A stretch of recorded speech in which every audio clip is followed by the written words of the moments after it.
A wise filmmaker knows that there is power in color. So there's a movie that's over 50 years old where the surprise twist is actually more well known than the movie itself. It's a movie that uses color like a shadowy puppet master to make its audience feel exactly what it wants you to feel. And you're not going to believe how relevant that movie is today. Welcome to Flights of Fantasy, the show where we look at different science fiction and fantasy movies and ask, what do they mean? My name is Kyrie, this is Soylent Green, and here's how it goes.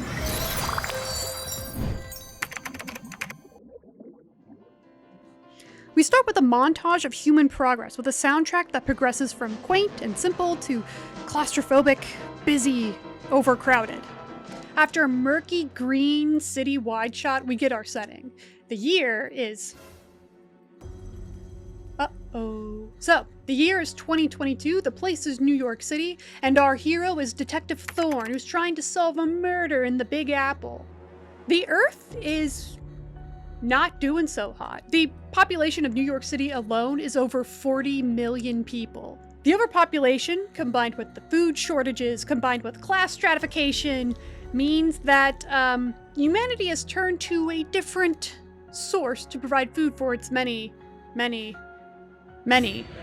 citizens. Delicious Soylent Green, the miracle food of high-energy plankton. The name Soylent comes from a mixture of soybeans and lentils, and we're told that there are 3 colors to choose from. There's Soylent Red, Soylent Yellow, and more recently, Soylent Green.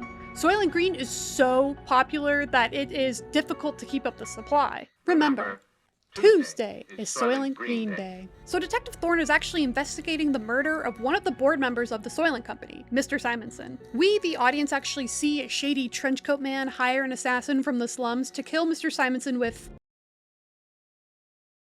well, it looks like a crowbar, but in the script it's actually supposed to be a meat hook. Either way, it's a detail we can keep in mind for later when we talk about symbolism. That's a surprise tool that can help us later. Now, there weren't any witnesses to the assassination of Mr. Simonson, but there were people who were supposed to be around him when he was murdered. We've got Tab, the bodyguard, Charles, the doorman, and Cheryl, furniture. Cheryl is a... furniture in this world is basically a live-in woman that is at the disposal of the tenant. Wow. At the time of the murder, Cheryl was out getting groceries and a little something special for Mr. Simonson with the bodyguard Tab. For a sense of how dire the food supply of this world is, for a can of soup, a stalk of celery, a couple of tomatoes, the cost is $279. And that little extra something special? Beef. Beef, Miss Cheryl. Beef like you've never seen before. Up until the point where we see Mr. Simonson and his apartment and the groceries, the world of Soylent Green has been various shades of beige, brown, and black. The blue suit that Mr. Simonson wears pops against that pale yellow that the rest of his apartment is covered in. And the only thing that we see that pops as much as the red of the doorman and his rug and his red phone are in fact the tomatoes and the groceries, or the beef that Cheryl saw. So we'll keep blue and red as colors to kind of keep in mind as we move forward. We actually see Mr. Simonson greet his assassin before he's axed. Or I guess meat hooked. He's taking this all surprisingly well, strangely well, like he knew it was coming. The assassin tells him that they told him to tell Mr. Simonson that they were sorry, but that he had become unreliable. You had become unreliable. And Mr. Simonson agrees with them, says that they're right, and that this was not right. Necessary. Thorne is half-heartedly interviewing the bodyguard about what he saw and what happened that day, but really he's sizing up the apartment and looting it for all of the valuables that he can carry, like a bottle of bourbon, sips of running water, soap. Those pillowcases are looking awfully yellow. Let's keep yellow in mind, too. Thorne interviews Cheryl, who says that she'll be given to the next tenant of the apartment if they want to keep her. Then a team of 3 men in black come in. They're the sanitation team in charge of taking the body back to the waste disposal plant, which is pretty standard practice. Cheryl reminisces on her childhood, when death had meaning and there was a special ceremony that happened, funerals. They don't do that anymore. Thorne grabs his loot and hitches a ride back to his overcrowded apartment building from the sanitation guys. Detective Thorne shows off his loot to his roommate, Saul. Saul is what's known as a book, whose job it is for people who can still read, which is increasingly rare, to do research in whatever their chosen field is. Saul is a police book, so naturally he works with Thorne to solve cases by doing research. Saul is an older guy who is disgusted with Soylent and who frequently reminisces about the good old days, back when the earth was beautiful and you could buy food, real food like butter and meat and eggs from just about anywhere. He talks about the greenhouse effect and how that's changed everything and ruined everything, but Detective Thorne has never known anything different than the world that he's in now, so he thinks that Saul is just a sentimental old man. Saul is in awe of the stuff that Thorne has brought back. Paper, real paper, and pencils, and books? Books used to be published all the time, but nowadays they're not. Books are just a job now. And these two books they're 2 volumes of the Soylent Oceanographic Reports. But when Thorne shows Saul the food that he stole, it's the beef that actually brings Saul to tears. How do we come to this? Back on the job, we see Thorne tailing this Mr. Simonson's bodyguard Tab. They're going through a market where these are massive lines to get jugs filled up with water and to receive red and yellow Soylent. Thorne investigates Tab's apartment where furniture in red tries her very best to throw Thorne off. But a little sandwich baggie of rice and a spoonful of jam tell Thorne everything he needs to know. This guy was paid off really well, and he was definitely in on the assassination. Later that night, Thorne comes home to a feast that Saul has made from the food that he stole. A salad, beef stew, slices of apple. Thorne has never had any of this food before, and towards the actual food he seems kind of ambivalent, but he's happy to share a meal with Saul. This scene was actually not in the script. It was improvised by Charlton Heston and Edward G. Robinson on request of the director Richard Fleischer. There's hardly a word exchanged through the entire scene, but we do end up learning a lot about the characters. Thorne eats because he's hungry, but Saul eats to remember the way that the world was. After the feast, Saul lets Thorne in on what he's learned about Mr. Simonson, how he has connections with Governor Santini, he's got some connections with freeze-dried food technology, and how he rose to be a member of the board of the Soylent Company. Soylent, by the way, controls the food supply for over half of the world's population. Saul is going to check with the Exchange, which is a human library, a meeting of different books from different fields, to learn some more information, and he brings the oceanographic survey reports with him. Political corruption, people so poor they can barely afford to eat. This is starting to look familiar. At the late Mr. Simonson's apartment, R.I.P., a furniture party is in full swing, which is interrupted when Thorne comes in to have sex with Cheryl and then ask her what she knew about Mr. Simonson, which, ew, okay.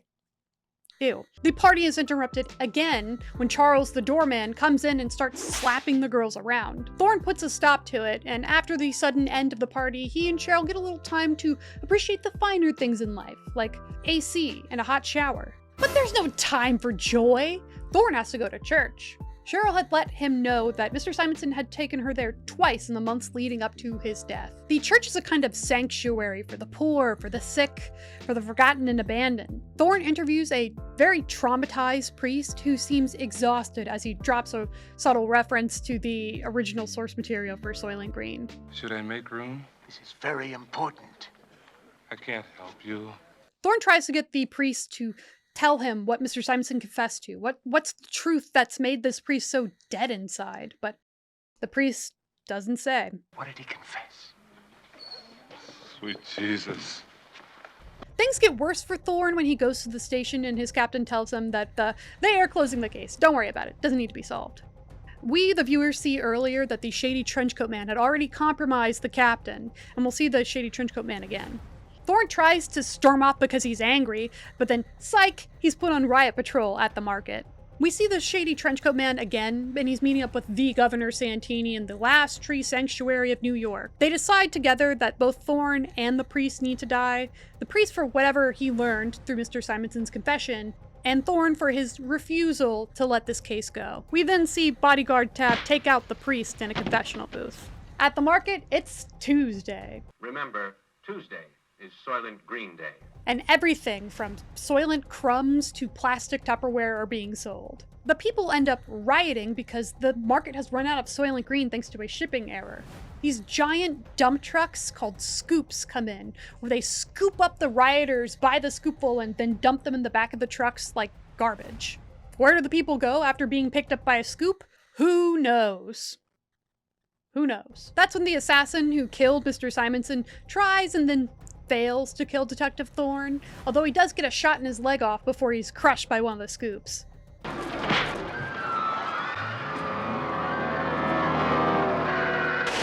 Thorne, not so happy about this, goes to Tab's apartment afterwards and beats him up to send a message. Get off my back! Thorne is spending the night with Cheryl when Saul goes back to the Supreme Exchange, and it turns out they have figured out the murder case. We, the audience, don't hear the exact details, but we know that whatever's in those oceanography studies shook up Simonson so much that the Soylent Board had him killed because they were worried he might talk. The Exchange determines that they need to find proof of whatever it is, so that way they can go to the Council of Nations, but Saul seems defeated, and he says that he's going to go home. Perhaps at home. Saul has talked about this before, but it's not until Thorne goes home and finds a note where Saul tells Thorne that he's going home that we realize that home may not be where we think it is. Home is an opulent white facility, some of the only pure white that we have seen in this movie. Saul on intake is asked about his favorite color, his favorite kinds of music, and he's guaranteed a full 20-minute experience. By the time Thorne gets there, Saul has already drank some sort of concoction. Home is an assisted suicide facility. Saul strong arms an attendant that way he can see what Saul is seeing and see the entire process, but that's all he can do. All he can do is watch while his best friend and roommate dies. Classical music plays, and on the screen is the way that the world used to be. Flowers, animals, nature, a world full of life. Thorne and Saul are able to talk to each other through a speaker, and they're able to tell each other that they love each other, and they're able to say goodbye. And then they're able to watch the presentation together, and it brings them both to tears. Isn't it beautiful? Oh, yes. Could I know? How could I? How could I ever imagine? In his last moment, Saul tells Thorne the secret, the thing that he learned from the studies and the secret that Mr. Simonson knew. If you're good at reading lips, you can see what Saul tells Thorne, but otherwise the classical music is just too loud. Prove it, thought. The exchange. Prove it. But we do hear Saul's last request. His last request is that Thorne finds proof. Finds proof so he can take it to the exchange, and then they can tell the world. And then Saul is gone.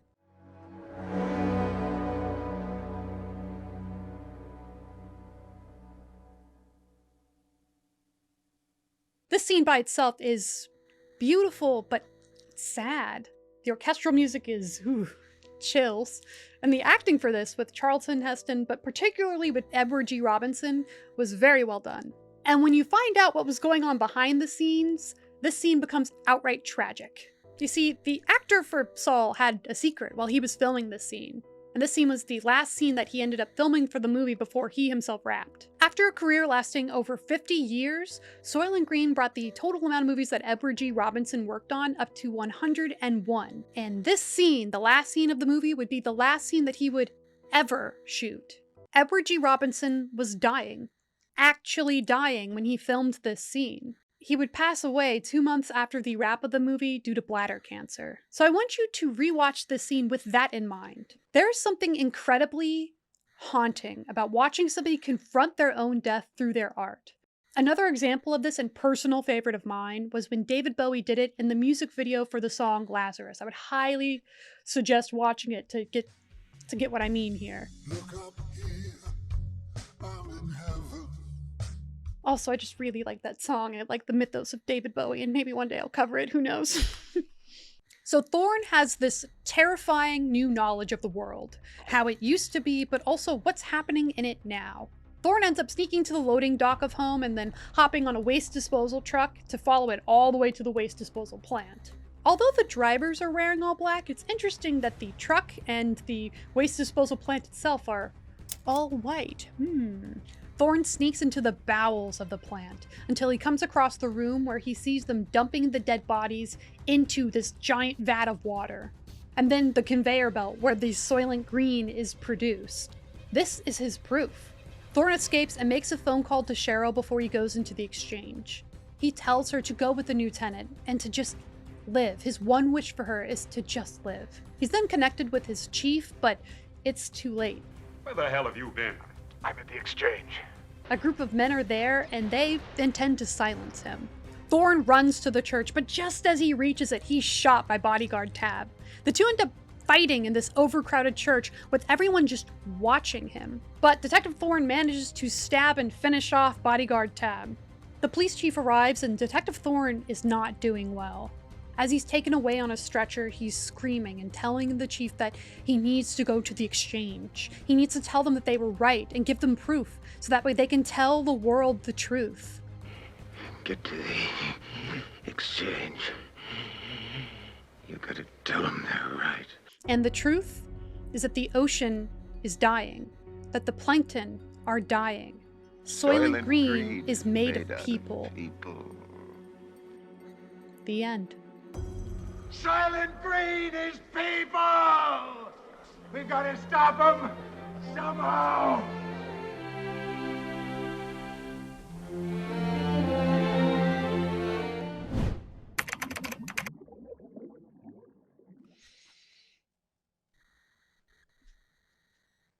The overall premise of Soylent Green is that climate change was left unchecked. The color palette of Soylent Green is relatively simple and bland, one favoring creams and grays and beiges. This is immediately established in the opening montage of mankind's progress and subsequent deterioration. There are pops of color here and there, but by and large, it's a muddy monochrome. And it makes sense. The world of Soylent Green is a hopeless one.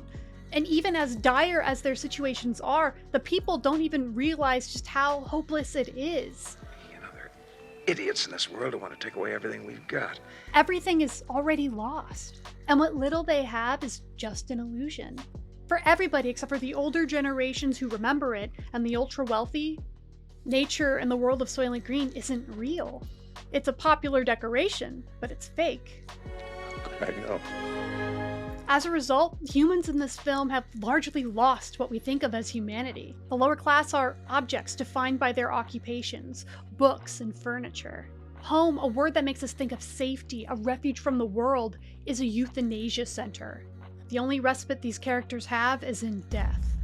Color in this movie also shows us the status and the state of mind of the characters that are on screen. A character who has lost all hope and innocence wears all black, whereas a character who is deeply entrenched and powerless in their low level of the system sports all red. When we first meet Cheryl and Tab, they blend in seamlessly to the walls and the ceiling of the apartment. When the furniture are having their little party, I think it's interesting how colorful their clothing is. I think it relates to their humanity, and how in this safe space where it's just these women who trust each other and take care of each other, they're allowed to feel like people again. Let's get into what some of these specific colors of Soylent Green mean, or at least my interpretation of them. Many of the costumes and sets of the movie are portrayed in grays, beiges, and creams. Not to mention Mr. Simonson's apartment, which is in this sickly yellow color. This has become commonplace in apocalyptic and dystopian movies. We don't see the end of the world in bright Technicolor. The absence of color also not only emphasizes the bleakness of the world, but it intensifies the selective times when color is used. Black, a loss of hope or innocence, disillusionment. This is established and reinforced through wardrobe, whether it's the priest who knows the bleak truth, or a nostalgic and melancholic Saul, who sports a black hat and black trousers, which contrasts with the white shirt of the younger Thorne. Saul remembers the way that the world used to be, whereas Thorne never knew any better. Black is for the pitiful living, existing in a hopeless world. White. Death. Compare that with white. When you think of the word white, you might think of pure, angelic, holy, sterile, clean. But in the world of Soylent Green, white is reserved exclusively for those who work in death or for death itself. The only respite these characters have is in death. Blue. Power. Blue is typically associated with calm, peace, water, sometimes depression. I think blue in the world of Soylent Green represents power. The obvious first thought was Mr. Simonson's rich blue suit, but there's also the books at the Supreme Exchange. Some of them are dressed in blue, and haven't we all heard the phrase, knowledge is power? And Detective Thorne, for what little power he has to change the system, does wield some power as an officer. And throughout the movie, he sports a light blue cap. Now, this isn't applied cleanly across the movie. There are a couple of scenes, I'm thinking of the furniture party specifically, where the women are dressed in blue. The shades usually aren't super pigmented, and one could probably read into it and find some sort of power to the people message. Red. Meat. When we think of red, we think of love or passion, but also danger. I think red in the world of Soylent Green is representative of violence and meat. The first time we encounter red, it's the red tomato and the beef at the grocer's shop. Simple ingredients that juxtapose the following scene of the bludgeoning to death of an ultra-wealthy man. Even the rich and powerful are just meat in the end. We see red come up again with Doorman Charles, or with bodyguard Tab's furniture, who's wearing an all-red robe. Tab and Charles are both two people that we come to associate with violence and death, whether it's hurting women or killing people. The red jam that Tab's furniture is eating was paid for with the death of another man. The assassin's eating Soylent Red before he makes his move to kill Thorne in the market. The police chief was bribed with Soylent Red.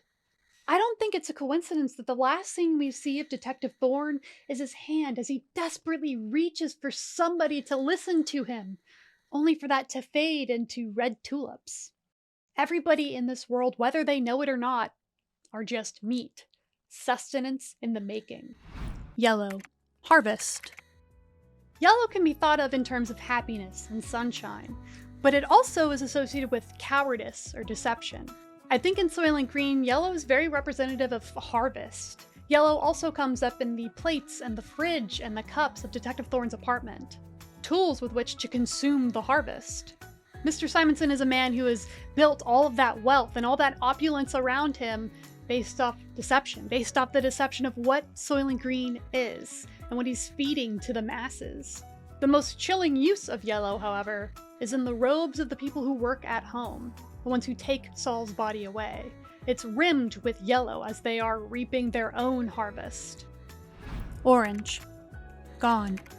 Orange is one of the more fascinating colors in Soylent Green. After all, it's one of the first ones that we see in this opening montage. In a better time, orange is the color of the sunset. It's energizing. It's a combination of yellow and red, and one could see, in the world of Soylent Green, orange being the combination of the meanings behind yellow and red. I think it means consumption, or simply gone. For example, Saul, bathed in orange light, is literally meat that is being harvested by the people with the yellow robes. The people in the opening montage, their way of life, gone. Saul, gone. If you want to get morbid for a second, the rioters in the marketplace are taken away by orange scoops. What do you suppose happened to them? Green. The dichotomy of meeting with the color green in Soylent Green is rather striking. The first time we see the color, it's the toxic atmosphere of what was then the future in overpopulated New York City. It's smog, it's pollution, it's corruption, it's decay, it's sickness. The phrase green with envy comes to mind when we see masses of poor people waiting in line for their small square green rations in thick fogs of green. The only positive aspect we have at first of the color green is that it's sustenance with Soylent Green. But even that aspect becomes corrupted once we know the secret. But then we see the other side of the color green. At first it's just a hint with the celery stalks and the lettuce at the grocer, or maybe leaves in a painting of a flower. But when we really see the other side of the meaning of the color green, it's with Thorne and Saul as they reflect on what the world used to be. Vibrant, healthy, growing nature, full of life. But then during that scene, we see all the same colors, but in their most positive light.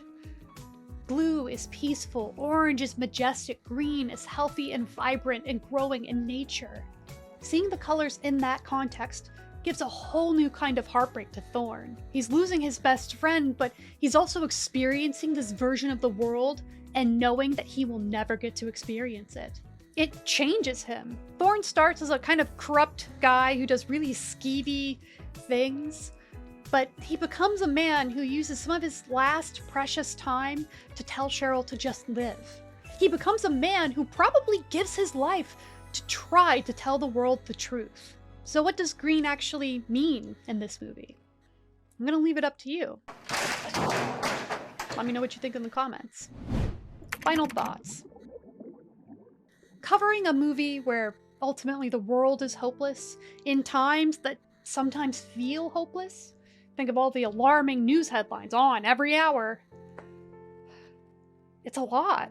Like how the cost of housing has risen so much that it's almost impossible for somebody who doesn't have family wealth to purchase a home. Or how wages haven't increased and have stayed almost the same for 20 years because if they increase, the prices of things will go up. But the prices of food and everything have gone up anyway. Suddenly buying a couple of jars, tomatoes, celery, and beef adding up to a $200 grocery bill doesn't entirely seem that outlandish. The fact that there's actually out there a company that's called the Soylent Company, and on their website they say that they were inspired by the source material of Soylent Green, is mind-boggling. And while I appreciate and I can understand a mission of trying to make sustainable food stuff, when you think of Soylent after this experience, the word that comes to mind isn't sustainable food, is it? This just strikes me as really weird, or at least in kind of really bad taste. The fact there's a Soylent Green actually out there. Plus, it's kind of expensive. For one bottle, I understand it's a meal replacement, but for one bottle, it's like $3.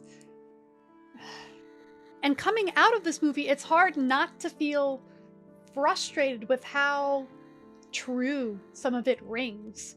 I mean, yeah, the movie's exaggerated, but some of these scenes feel a little bit too familiar. Circling back to the frustration, it's frustrating because I didn't choose this dire situation that we're living in, and neither did you. There's a good chance your mom, and maybe her mom, didn't even choose this future that we're living in. After all, it's, I think, something like 100 producers are causing most of the damage to our environment. And these are the same people who knew over 50 years ago what kind of damage they were doing, but continued to discredit science and push propaganda. Tell everybody that everything that they're doing is fine. Because those people knew that when the consequences of their actions caught up with them, they would be dead. So, who cares? There are a lot of people like that in positions of power, and those are the ones you need to watch out for, because you and I, we didn't choose this future. And that ambiguous ending is still pretty relevant. When Detective Thorne is carted away, we don't know what's going to happen. We don't know how or if the crowd will react to the news that Soylent Green is people. Will they believe it? Will they do anything about it? The same question could be asked of our own world. It's all a matter of how the public is going to react to it. With such an existential problem, it's hard not to feel that same sense of betrayal and despair that Detective Thorne feels at the end. But I can't go back. Neither can you.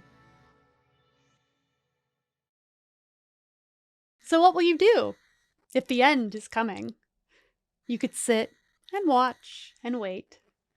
There are no lack of distractions. You could certainly get lost in those until you don't care anymore. There are an infinite amount of possibilities, an infinite amount of me's and you's running around, enjoying their lives in ignorant bliss. I've seen them. They make me sick. But for now, we've got time. So what will you do? What will I do?